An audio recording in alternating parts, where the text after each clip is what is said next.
¿Qué tal? ¿Cómo están? Bienvenidos a una nueva edición de Hoy es el Día, nuestro podcast de TVN Red O'Higgins. Hoy día vamos a hablar de un tema bien interesante que se está desarrollando acá en la Universidad de O'Higgins, fundamentalmente. Estamos con Alex de Génova, que es ingeniero en bioinformática de la Universidad de Talca y doctor en ingeniería de sistemas complejos de la Universidad Adolfo Ibáñez y también académico de la Universidad de O'Higgins.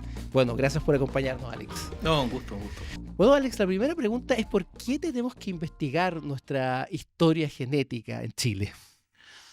Buena pregunta. Hay varios aspectos que justifican hacer estos estudios, pero primero, un punto histórico es que nuestra población es producto de la mezcla de tres continentes: continente europeo, un porcentaje pequeño continente africano y los nativos americanos, que en nuestro genoma se traduce como en el componente mapuche aymara. De eso, si tomamos un chileno al azar, un 50% sería de origen europeo, un 1% de origen africano y un 49% de origen amerindio, mapuche o aymara. Entonces, ese porcentaje amerindio, en todos los estudios que se han hecho mirando los genomas, no se ha estudiado muy bien en el mundo, ¿ya?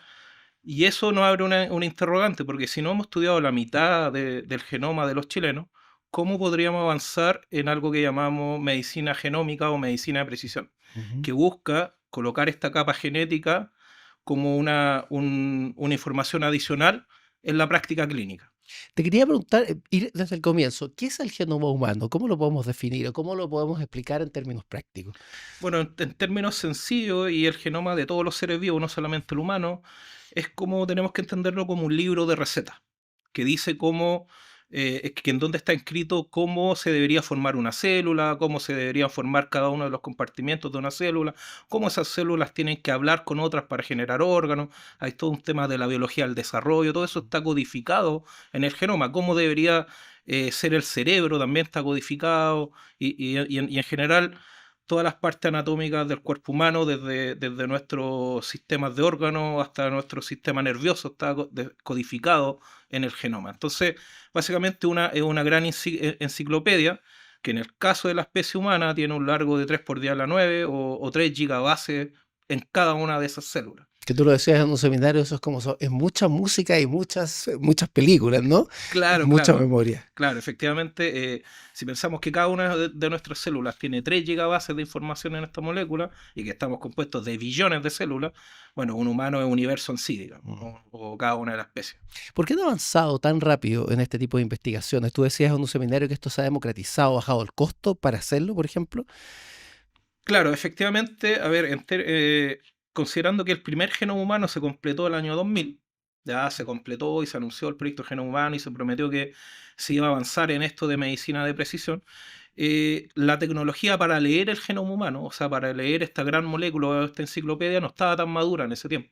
Y en términos de costo, el primer genoma humano costó alrededor de 100 millones de dólares hacer un genoma. Entonces, si hablamos de 100 millones de dólares hacer el genoma de una persona, estamos hablando de un deporte extremadamente caro.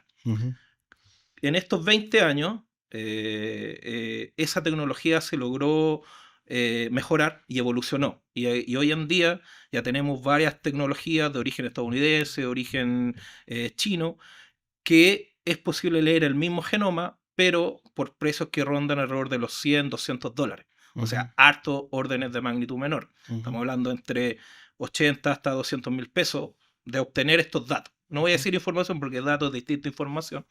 Entonces eso hace que en los próximos años, ya este año, el próximo, los que vienen, esta generación va a conocer su genoma de forma democrática y va a tener esa información o datos a mano. El tener estos genomas significa de alguna manera, y diciéndolo en términos muy simples, vamos a poder tener tratamientos como a la carta, saber con mayor precisión.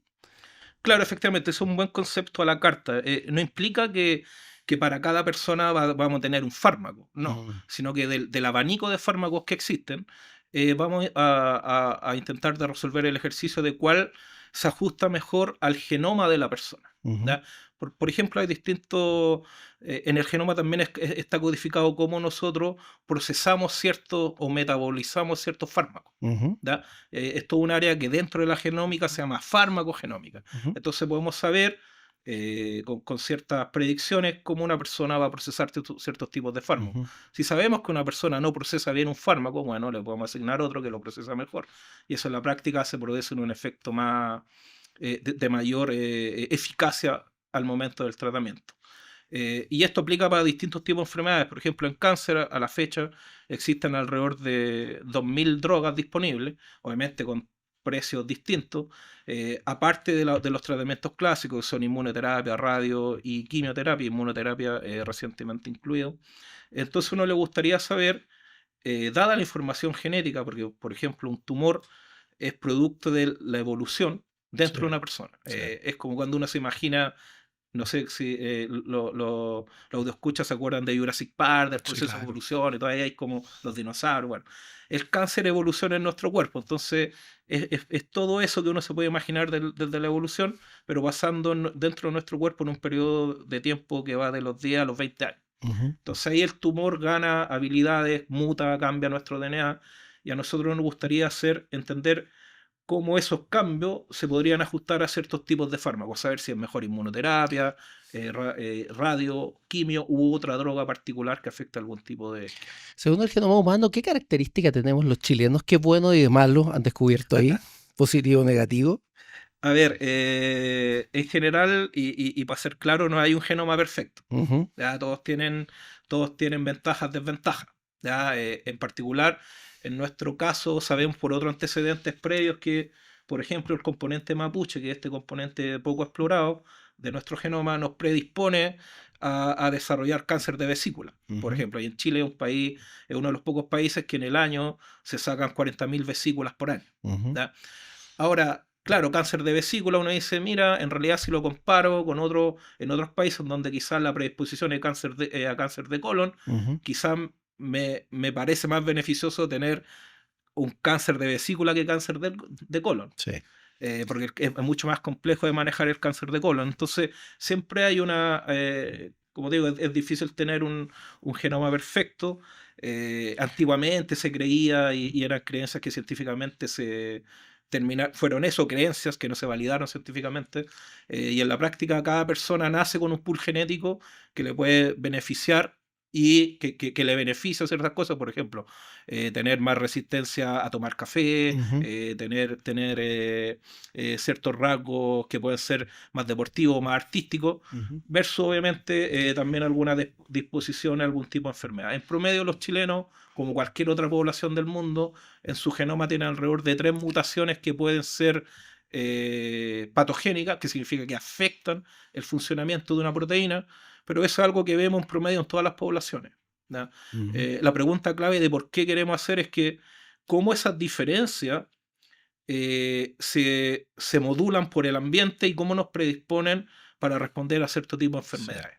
Esa es la pregunta, Ujú. no es si queremos descubrir un genoma mejor o peor, Perfecto. porque eso es complejo, porque el genoma es muy grande, y hay que tener en claro que a la fecha, científicamente, entendemos bien, voy a decir, y siendo generoso, el 3% del genoma, que es donde están los genes. Ujú. Pero hay otro 97% que previamente pensábamos que era ADN basura, Ujú. y que ahora nos hemos dado cuenta que no era basura, sino que codifica ciertos procesos que son bien relevantes en el desarrollo y otras cosas más complejas que no son solo los genes. ¿Cómo si lo puedes, es difícil eso, pero un poco explicar en términos simples, cómo hacen este trabajo científico del genoma? ¿Cómo lo realizan en un laboratorio, con personas? Me imagino que están utilizando inteligencia artificial, están haciendo un trabajo interesante acá, ¿no? Sí, hay varias componentes. A ver, primero, la pregunta que estamos intentando resolver, así como transversalmente, es cómo darle utilidad a estos datos. Ujú. Porque, a ver, tienes que imaginarte que, por ejemplo, cuando digo que en la universidad ya hemos hecho alrededor de 400 genomas de personas, hay que imaginarse 400 enciclopedias. Ujú. Entonces, la primera pregunta es, bueno, si tengo estos datos, ¿dónde puedo ir a mirar? O sea, ¿qué es información dentro de estos datos? Sí. Y ahí obviamente usamos distintas técnicas, tanto de estadística clásica hasta método de inteligencia artificial basado en redes neuronales profundas, todo Ujú. bien de punta. El flujo tradicional parte desde que tomamos una muestra de sangre, 3 ml de una persona en particular. De las muestras tumorales son biopsias que Ya. resultan, y de ahí extraemos el material. Eso, luego de extraer el DNA, enviamos, tenemos dos pasos. Uno, enviar a secuenciar a países como China, en donde es más barato, Ujú, recibimos los datos de vuelta, o también tenemos tecnología para hacerlo localmente. ujú, Desde ahí empieza la interpretación, ¿ya? Tratar de pasar estos datos a información. Y bueno, en esa cruzada tenemos 3 tipos de informaciones que queremos actualmente obtener. Primero, cómo el DNA nos ayuda a prevenir o a identificar individuos en riesgo a desarrollar posibles enfermedades ujú. a cierta edad, ¿ya? Entonces ahí, por ejemplo, tenemos un proyecto que están dando, que es desarrollar un score basado en genoma completo para identificar mujeres en riesgo de desarrollar cáncer de mama, ¿ya? Perfecto. Y esto fue producto de una colaboración que tuvimos con el Hospital Regional, en donde, gracias a la ley del cáncer, hoy día es posible en Chile, hoy los hospitales están implementando pruebas genéticas, Ujú, pero para genes particulares, en donde miran no todo el genoma, sino que algunas partes del genoma que en otras poblaciones son informativas. ujú, Y ahí nos dimos cuenta que si yo miraba las mismas partes del genoma que en Europa, en población europea, eran súper útiles, en Chile de 100 mujeres, en 5 eran útiles y en 95 eran negativas. ujú. Entonces, bueno, ¿por qué las otras 95 no encuentran una explicación mirando a estas posiciones que en Europa son útiles? Perfecto. Ahí lo que hicimos con eso fue intentar mirar el genoma completo, y claro, logramos encontrar más respuestas a estas personas que todas tenían cáncer de mama, todas tenían cáncer de mama antes de 40 años, algunas con historial, otras sin historial. O sea, era el mismo fenotipo, la misma Ujú. expresión de una enfermedad, pero que genéticamente lográbamos explicar 5 si mirábamos los genes europeos, que sabíamos por conocimiento previo. Ahora, cuando incluimos el genoma completo, mirando ya una cosa más local, nos damos cuenta que podemos explicar entre el 30 al 40%. O Ujú. sea, eso es una parte. Aprender a explicar, y otra cosa, ahora estamos para mejorar y tratar de llegar a cubrir el 50-60. Queremos desarrollar un score basado en esta información, con más pacientes obviamente, para identificar tempranamente a este tipo de personas que van a desarrollar una enfermedad con alta probabilidad de forma temprana. Ahora, yo vi tu exposición del Congreso del Futuro, y algo que me llamó mucho la atención es cuánta información tiene una célula, ¿no? Es algo realmente asombroso, Claro. que en general desconocemos, que no es lo que nos enseñan ni en los colegios ni en las universidades, ¿no? Sí, sí, sí. Bueno, lo importante que hay que entender ahí, que el genoma de esta enciclopedia se guarda en cada una de nuestras células, ¿ya? Y una célula, como nosotros tenemos en nuestra reproducción, tenemos herencia materna y paterna, porque somos una mezcla de nuestro papá y nuestra mamá. Cada uno aporta un juego de 3 gigas, entonces tenemos 6 gigabases en total, por cada una de nuestras células. Nosotros, cuando leemos el DNA, no tenemos la tecnología para leerlo desde una célula individual, sino que lo hacemos desde un promedio de células del individuo. Ujú. Y eso es harta información. Estamos hablando de órdenes bien importantes, hartas películas, Harta serie de har- Netflix. hartos datos, hartas series, digamos. Ujú. Y ahí, como te decía, la pregunta concreta es cómo estos datos los pasamos a información útil. Y en nuestro caso, en nuestro laboratorio, nos enfocamos en la parte más clínica, Ujú. cómo trasladamos esta información a que sea clínicamente útil y que asista a los médicos en toma de decisiones. Ahora, esto da la sensación que se estuviese haciendo en otro país, ¿no? O en otros lugares, en otros países desarrollados, y lo están haciendo ustedes acá en la Universidad O'Higgins. ¿Qué equipo de personas está trabajando ahí? Sí, bueno, a ver, el genoma, como te decía, el proyecto Genoma Humano partió el año 2000. No partió en Chile, obviamente, partió en Estados Unidos. Fue un consorcio europeo, americano, que armó el primer genoma humano. Ellos, luego de ese consorcio, comenzaron a secuenciar gente en sus propios países Ujú. para avanzar en esto que te decía yo de medicina genómica o medicina de precisión, que es tratar de, como tú explicabas de buena forma, tener una medicina a la carta. Mm. Y ellos han invertido mucho más que nosotros en eso, y ya Inglaterra es un país líder que de su población ya ha logrado hacer más de 500.000 personas, como Rancagua todo secuenciado, por Perfecto. ejemplo, ese orden de magnitud. Y ellos ya incluso tienen planes de secuenciar hasta los recién nacidos. Nace un bebé y lo secuencian para tener un perfil de lo que posiblemente ese bebé le va a pasar durante su vida. Ujú. Entonces así priorizan y están priorizando. Y en la práctica han visto que, si bien esta fue una inversión que nadie contemplaba al inicio, tiene beneficio en que una persona que logro identificar antes significa que tiene menos, desde el punto de vista económico, tiene menos tiempo sin, sin desarrollar un trabajo por estar enferma, y eso al Estado devuelve horas trabajadas, si tú quieres. Y han desarrollado conceptos que muestran muy claramente que este tipo de inversión preventiva tiene, tiene varios impactos. Uno, obviamente, mejor salud para la población, pero también impacto económico para el Estado, porque llegamos temprano a reconocer pacientes con enfermedades y no tarde, y es más proactivo que reactivo. Entonces ese cambio en la medicina reduce harto el costo fiscal. Hablamos de la democratización y cómo ha avanzado bastante más rápido, más barato. ¿Dónde vamos a llegar aquí?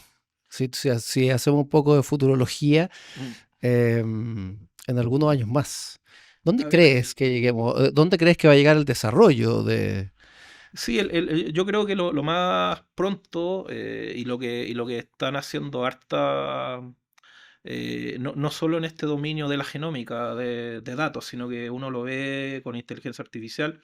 Lo que va a pasar en el corto plazo, estoy hablando de máximo 5 años, es que cada chileno y chilena va a poder tener acceso a su información genética porque va a valer 100.000 pesos, básicamente, y bueno, me imagino que FONASA va a tener esto, lo va a agregar como un test más de los que existen actualmente, como cuando uno se va a hacer un examen de sangre, va a ser un examen genético de genoma completo, y en esa altura ya vamos a tener gente en Chile capacitada, como nuestro laboratorio y otros laboratorios, que van a saber qué hacer con esos datos para dar un reporte y para que la gente pueda integrarlo en su día a día. Obviamente, eso es una parte médica, pero también pueden hacer muchas cosas desde la información genética. Como por ejemplo, imagínate que tú quieres comenzar a potenciar ciertas habilidades. No sé, te preguntas si en tu genoma cómo están los genes de la concentración o ciertas actitudes. También podrían nacer startups que te permitirían desde tu genoma recomendarte dieta, recomendarte ciertos comportamientos que toman en cuenta los datos genómicos. Ahora, más al futuro, lo que va a pasar, y lo que yo creo que va a pasar, no sé si pase, es que se va a fusionar nuestro genoma biológico con nuestro genoma digital. ¿Ya? Nuestro genoma digital es toda la información que nosotros entregamos de forma gratis en redes sociales, colocando me gusta, y se la entregamos a las empresas como Facebook, Google, Twitter y todas las redes sociales que ocupamos. Ellos, de cierta forma, con los me gustas que nosotros colocábamos a fotos o discursos, saben predecir muy bien ciertos comportamientos de nosotros. Entonces, si a eso le sumamos el genoma biológico, ya se mezcla una fuente de datos bien interesante, digamos, porque ya podríamos pensar de que el genoma digital se mezcla con el biológico y las recomendaciones tanto en de qué ver, qué sentir, qué mirar, van a ser cada vez más precisas. ¿Ya? Obviamente eso es algo que hay que regular, Sí, hay que eso te iba a regularlo preguntar. bien. ¿En manos de quién va a quedar esa información? Es lo interesante. Eso es interesante. Actualmente con las redes sociales uno ha visto que los estados han sido medios pasivos con quien maneja la información. Y básicamente los maneja la grande, ¿Y la quién, grande empresa. ¿Y quién debería manejar al menos la información del genoma? El Estado chileno, obviamente. Porque es estado es información de su gente, digamos. Es una de las riquezas, como uno dice en Chile, el cobre. Y tenemos leyes que protegen el cobre, tenemos que tener leyes que protegen nuestra información genética, tanto de los seres vivos humanos como de las especies que habitan este país, digamos. Es una riqueza que tiene el país.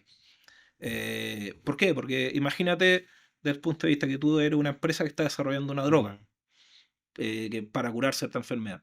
Entonces a ti te interesaría preguntar en los 20 millones de chilenos, si tú tienes ya esta información ordenada, si esa droga va a funcionar o no y a cuánta gente va a cubrir. Y el Estado también le interesaría saber de las drogas que existen, cuáles drogas se parecen o pondrían un potencial match con la información genética de los chilenos, son más drogas a los chilenos. Así uno tiene un gasto más dirigido y también puede tener un profit desde que una empresa pueda acceder a ciertas partes del genoma. Y luego obviamente hay muchos temas regulatorios que tienen que ver aquí la gente siempre se asusta de que no, que la FONASA, que en la ISAPRES me van a cobrar más caro. Pero bueno, eso en Chile lamentablemente siempre existe un poco cuando uno compara los planes de hombres y mujeres, por ejemplo. Claro. Y ahí obviamente que es la política que tiene que regular, y acá entender que en realidad cuando uno descubre cosas en el genoma, son predisposiciones, no necesariamente causas. Ujú. ¿Ya? Entonces, es información que tenemos que aprender también a transmitirla de forma correcta, bajo regulaciones, y que el usuario final, que va a ser un chileno o chilena, esté al tanto y desarrollar esa masa crítica localmente. ¿Por qué es importante localmente? Porque de partida todos los países ya tienen, todos tienen enfermedades igual que los otros y todos tienen intereses, y ellos se ha visto que están focalizados en sus poblaciones localmente. Ujú. Actualmente el área tiene un problema que tiene poca diversidad. Mucho de lo que se ha hecho es en poblaciones europeas y muy poco en poblaciones latinoamericanas, africanas. Entonces, de verdad que remar desde acá es mucho más difícil que estar remando en áreas, en países europeos. Es súper interesante lo que tú dices, porque generalmente la ciencia y la tecnología avanza bastante más rápido que el Estado, ¿no? Y si estamos Sí. pensando en un plazo de 5 años, al menos estos avances más pronto, es un tiempo bien acotado, ¿no? Que hay que tomar decisiones luego. Claro, en Chile igual ya hay cierta legislación. Ujú, Y por ejemplo, ya hay legislaciones que hacen que los datos sean privados. O ujú, sea, uno no puede colocar el root asociado a los datos genéticos de nadie. En ujú, Chile eso está prohibido. O ujú. sea, no se puede hacer eso. Entiendo que también hay ciertas leyes que ya regulan un poco el acceso, de estos datos, para tomar ciertas decisiones. Obviamente todo eso se tiene que perfeccionar, esa discusión se tiene que hacer, pero el estado actual no es tan malo, diría yo. Ujú. Ya hay ciertas limitaciones y nosotros por lo menos, la investigación que hacemos siempre con ese cuidado ético, y nuestros estudios todos se validan por comités de ética, en donde lo primero que nos piden es obviamente resguardar la información de cada persona. ¿Qué futuro nos espera, no? Para algunos es un poco terrorífico, pero para otros, del cual yo formo parte, me parece muy interesante lo que viene, ¿no? Sí, bueno, es como la IA, digamos, o sea, va a tener cosas buenas, va a tener cosas que regular, pero en general va a ser, por lo menos de la parte que nosotros investigamos, que tiene que ver con tratar de avanzar en una medicina, más a la carta. Obviamente que esperamos que sea un impacto más positivo que negativo. Alex, te agradezco esta conversación. Muchas gracias por la invitación.